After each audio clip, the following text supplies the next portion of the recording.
책 읽는 치아이다. 안녕하세요. 책 읽는 치어리더입니다. 오늘은 취학 전에 최대 관심사인 한글 떼기와 읽기 독립에 대해서 말씀드리려고 하는데요. 저는 첫째와 둘째를 제가 다 한글을 떼게 했어요. 한글을 떼는 방법이 여러 가지가 있는데 엄마가 떼주거나 아니면 학습지를 시키거나 그 선생님이 와서 이제 가르쳐 주죠. 그리고 유치원에서 떼거나 이렇게 방법이 있는 것 같은데 저는 두 아이 모두 엄마표 한글을 뗐거든요. 사실 한글 떼기가 굉장히 걱정거리기도 하고 그리고 최대의 그 어려운 그 과제이기도 해요. 그래서 대부분 엄마들이 학습지 선생님을 부르시거나 아니면 뭐 유치원에서 하는 한글 그 공부로 이렇게 떼기도 하는데 제가 첫째 아이와 둘째 아이의 한글을 뗐던 방법이 좀 다른데요. 첫째 아이는 제가 모든 걸 다 처음 해보기 때문에 저도 어떻게 해야 될지를 모르겠는 거예요. 첫째 아이가 호비 학습지를 구독하고 있었어요. 그래서 호비에서 나오는 그 교재에 따라서 저랑 함께 이렇게 공부하다 보니 자연스럽게 한글을 뗐는데 둘째 아이는 또 호비를 시키지 않았어요. 원래 그렇잖아요. 첫째 아이한테는 막 이것저것 다 시켜보는데 둘째 아이는 정말 그냥 뭐 문제집 하나 뭐 학습지 하나 이런 거 한 번을 안 하고 그냥 물 흘러가듯이 자연스럽게 방치죠, 방치. 그렇게 놔두잖아요. 저희 아이들은 한글을 빨리 뗀 아이들은 아니에요. 첫째도 그렇고 둘째도 그렇고 7살에 한글을 뗐는데요. 지금 둘째는 한글을 거의 다 뗐어요. 그래서 이제 떠듬떠듬 읽기 시작하는 수준입니다. 한글 떼기는 굉장히 부담스럽고 어려운 관문일지도 몰라요. 한글 떼기를 하기 전에 이것만은 알아두고 가셨으면 좋겠어요. 첫 번째는 뭐냐면 한글을 빨리 떼려고 급한 마음에 서두르지 않으셨으면 좋겠어요. 그래서 만약에 5살, 6살 때 떼지 못했으면 좀 마음이 조급해질 수밖에 없잖아요. 그리고 주변의 아이 친구들이 한글을 다 뗐고 그리고 이제 7살이고 내년에 이제 학교 들어간다 이렇게 생각하면 굉장히 마음이 조급해질 수 있어요. 그런데 5세, 6세 때 떼지 못해도 괜찮아요. 오히려 7세 때 한글을 떼기 시작하면 오히려 더 빨리 떼는 경우도 있습니다. 아이가 어릴수록 좀 한글 떼는 기간이 좀 길어질 수 있고요. 아이가 7세 때 거의 취학 전에 떼게 되면 뭐 일주일 만에 한글을 떼기도 한다고 해요. 그런데 저는 그렇게 하게 되면 너무 급한 마음에 아이를 푸시할 수도 있으니까 아직 7살인데 떼지 못한 아이가 있다면 좀 기간을 길게 잡았으면 좋겠어요. 아직도 내년에 학교 갈 아이니까 6개월 이상의 기간이 많이 남은 거잖아요. 한글은 취학 전까지만 떼면 되는 거 아니에요? 만약에 조금 더 욕심을 부려서 취학 전에 읽기 독립까지 시키고 싶다 해도 아직 너무 많이 남았어요, 기간이. 이제 며칠 있으면 4월 달이 시작되니까 거의 10개월 이상이 남은 거죠. 그러니까 6개월을 잡고 한글 떼기를 하시면 돼요. 6개월이라 그러면 굉장히 마음이 느긋해지잖아요. 6개월을 잡고 한글을 떼기 시작하면 아이에게 재촉하지 않고 푸시하지 않고 그리고 엄마의 마음도 굉장히 편안하게 공부가 아닌 재미와 관심으로 한글에 접근할 수가 있습니다. 그리고 두 번째는 아이들은 문자를 읽을 수 있다는 그런 믿음을 가졌으면 좋겠어요. 아이들은 반드시 문자를 읽을 수 있습니다. 어떻게 해서든지 문자를 읽게 돼요. 그리고 8세 이전까지 반드시 떼게 됩니다. 어떤 아이들은 낱글자로 한글을 떼기도 하고 어떤 아이들은 통글자로 한글을 떼기도 해요. 그런 아이의 성향만 조금 다를 뿐이지 모든 아이들은 한글을 무조건 뗍니다. 사실 한글 떼기보다 더 중요한 게 읽기 독립이에요. 한글 떼기에 방점을 두기보다는 읽기 독립에 좀 방점을 찍으셨으면 좋겠어요.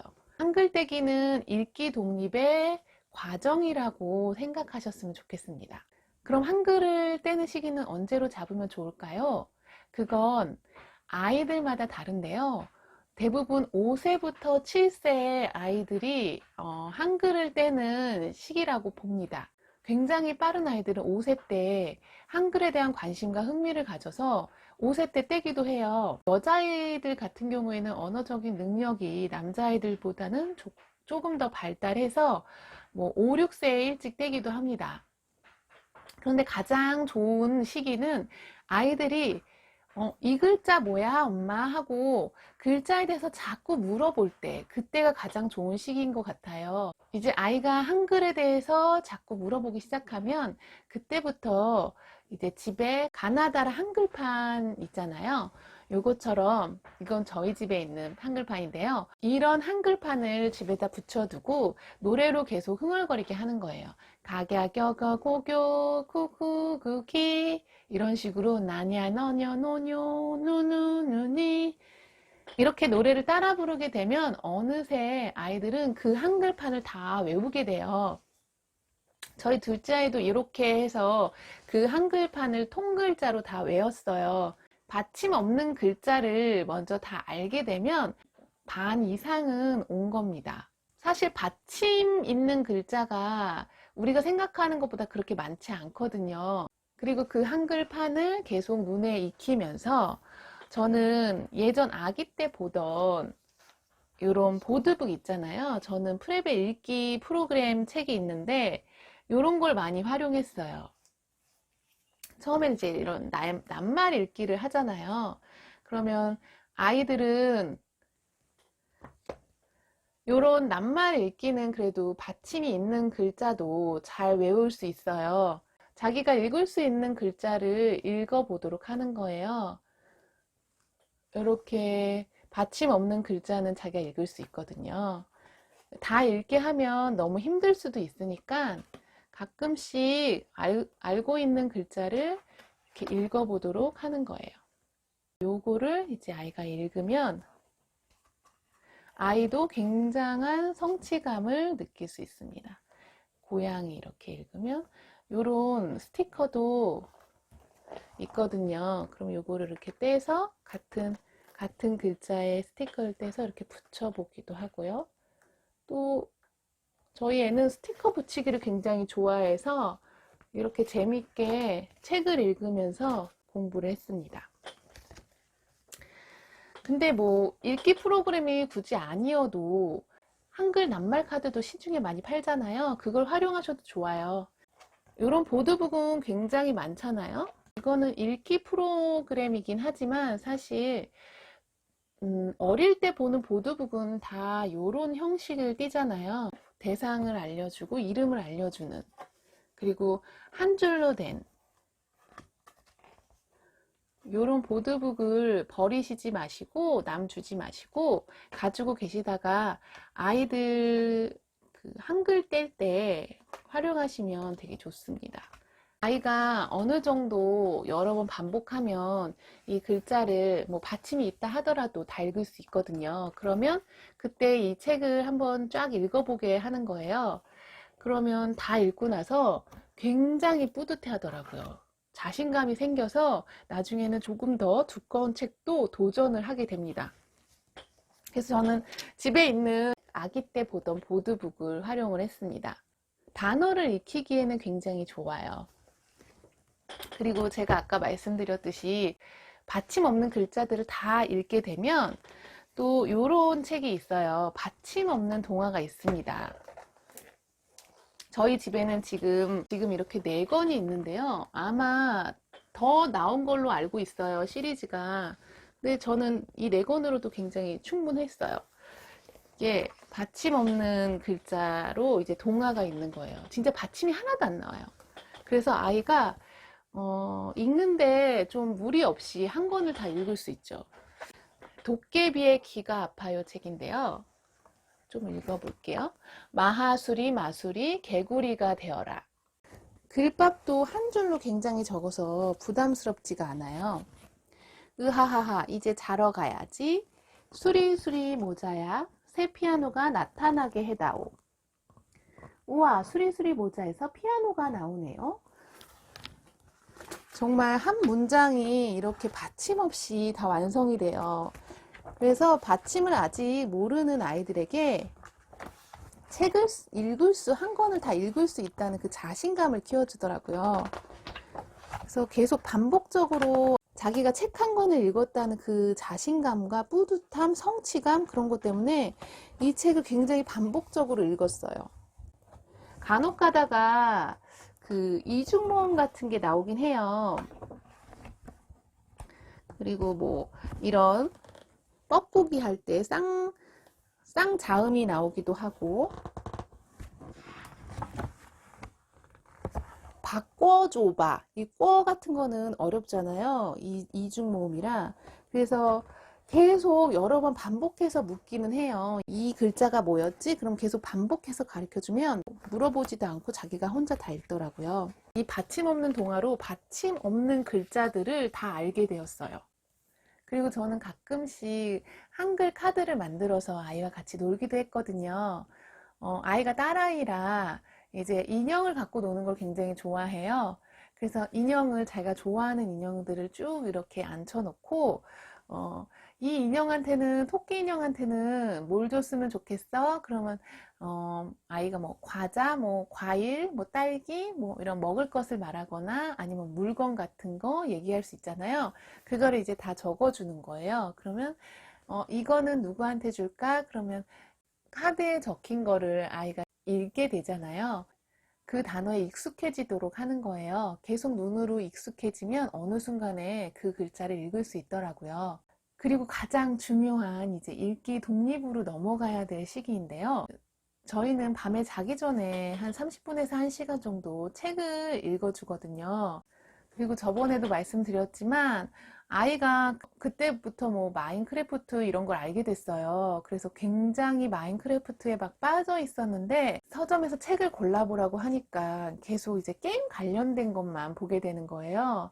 근데 게임 관련된 거는 만화책이 대부분이 많거든요. 근데 저희 집의 규칙이 만화책은 사지 않고 빌려보는 거예요. 그래서 만화책은 안 된다고 했더니 요 도티 잠들 마인크래프트 나온 스토리북이 있더라고요. 그래서 그래 요거는 글밥도 그렇게 많지 않으니까 사줘도 되겠다. 읽기 독립책으로 사용해도 되겠다 싶어서 요 책을 사줬는데 아이가 아무래도 관심이 많이 가고 그리고 자기가 좋아하는 그런 캐릭터들이 나와서 그런지 굉장히 재미있게 봤습니다. 그래서 시리즈를 아무튼 다 구매했어요. 이 시리즈를 다 읽더니 자기 혼자 읽기 독립을 해서 지금까지 책을 굉장히 잘 보고 있습니다. 그런 의문이 드실 거예요. 왜 한글을 다 아는데 자꾸 읽어달라고 할까? 그러면 엄마들은 또 얘가 읽기가 귀찮아서 그런가? 계속 내가 읽어주면 아이가 읽기 독립을 못하는 거 아닌가? 이런 생각에 안 읽어주시고 네가 혼자 읽어봐 하고 이렇게 약간의 푸시를 할 수 있거든요. 그런데 아이들이 읽기 독립의 준비가 다 되고 자기 혼자 읽을 수 있는 능력을 갖추게 되면 자연스럽게 그리고 저절로 자기 혼자 읽게 돼요. 만약에 한글을 다 뗐는데 자꾸 엄마한테 책을 읽어달라고 가져오는 아이들은 아직 읽기 독립을 할 준비가 안 된 아이들이에요. 그런 아이들은 계속 읽어주는 게 좋습니다. 많이 읽어주시면 어느 순간 아이가 자기가 읽는 게 더 편하고 더 빨리 읽을 수 있다는 걸 알게 돼요. 그때부터 자연스럽게 자기 혼자 읽게 되거든요. 읽기를 잘한다고 그 읽은 거를 이해하는 거는 또 조금의 연습이 더 필요한 것 같아요.